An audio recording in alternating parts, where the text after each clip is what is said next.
James was feeling sorry for himself.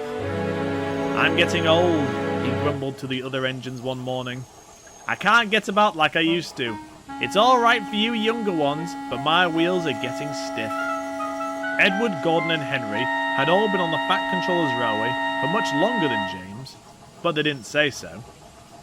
At last, Henry got tired of James's complaining. "Poor old Groaner," he said. "It's no use you just sitting there and moaning. Why don't you tell the Fat Controller that you're past it?" James didn't like that idea. Not all old engines, so he had heard, were preserved. Some, they said, were sold for scrap.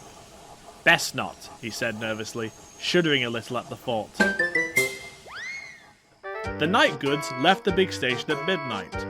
Usually one of the Fat Controller's diesels pulled it, but one was away and the other was being mended. James had to take it instead and grumbled dreadfully about it.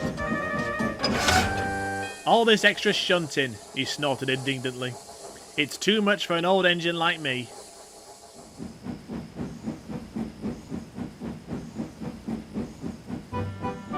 A few days later, an inspector came to the shed. "People who live near the yard are complaining," he said.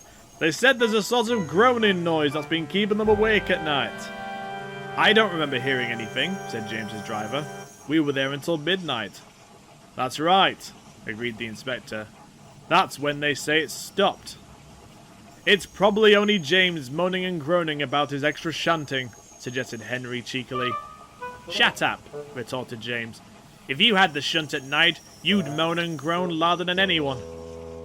That night, James's driver and fireman listened carefully. "It is you, James," they said at last.